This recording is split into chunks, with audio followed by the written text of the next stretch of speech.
Assalamualaikum warahmatullahi wabarakatuh. Halo teman-teman semua, beginilah cara budidaya jamur tiram.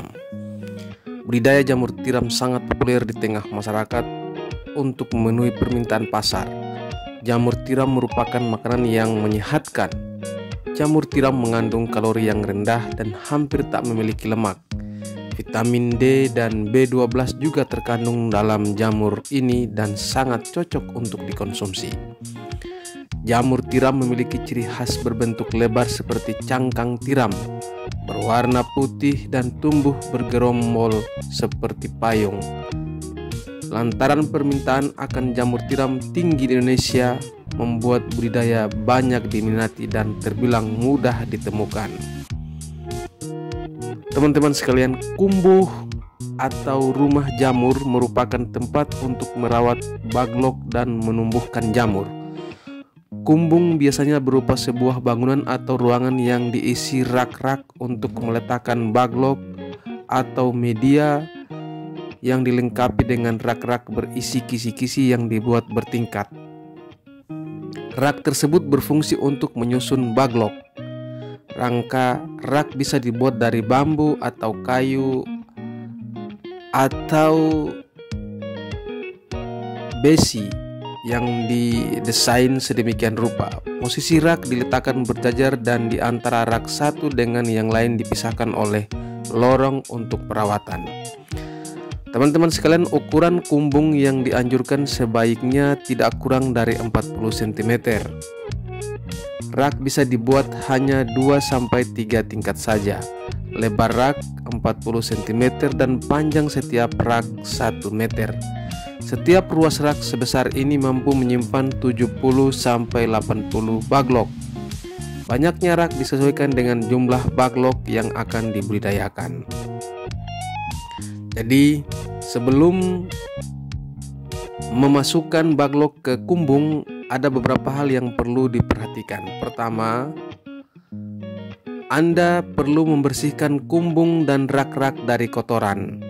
Lalu yang kedua, lakukan pengapuran dan penyemprotan dengan fungisida di bagian dalam kumbung.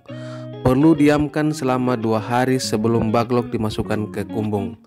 Dan paling terakhir adalah saat bau sudah hilang, Anda bisa memasukkan baglok yang sudah siap untuk ditumbuhkan di mana seluruh permukaannya sudah tertutupi dengan serabut putih.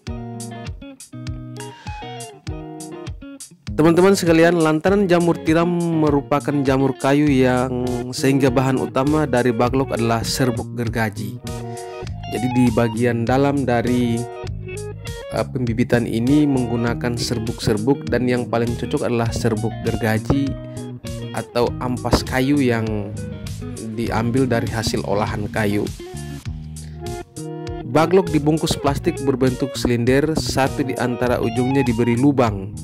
Nah, di lubang inilah jamur tiram akan tumbuh menyembul keluar. Seperti ini tampilannya ya. Pada budidaya jamur tiram skala besar, petani jamur biasanya membuat baglok sendiri. Lalu, bagi pemula, biasanya baglok dibeli dari pihak lain sehingga petani bisa fokus hanya menjalankan usaha budidaya saja tanpa harus membuat baglok sendiri. Nah, teman-teman sekalian, ada 2 cara menyusun baglok dalam rak, yaitu dengan diletakkan secara vertikal dan horizontal. Meletakkan secara vertikal di mana di lubang baglok menghadap ke atas, sedangkan secara horizontal lubang baglok menghadap ke samping. Jadi intinya bisa diletakkan berdiri atau baring. Kedua cara budidaya jamur tiram ini memiliki kelebihan masing-masing. Kalau disusun secara horizontal, menjadi lebih aman dari siraman air, karena jika penyiraman berlebih, air tidak akan masuk ke baglok. Selain itu, untuk melakukan panen yang lebih mudah, hanya penyusunan dengan cara horizontal ini lebih banyak memakan ruang. Berikut ini adalah cara budidaya jamur tiram dengan perawatannya. Sebelum menyusun baglok, buka terlebih dahulu cincin dan kertas penutup baglok. Diamkan kurang lebih 5 hari. Bila lantai terbuat dari tanah, lakukan penyiraman untuk penambahan kelembapan. Selanjutnya, Setelah itu potong ujung baglok untuk memberikan ruang tumbuh lebih besar. Biarkan selama 3 hari dan jangan disiram, cukup siram pada bagian lantai saja. Seperti itu ya. Terima kasih.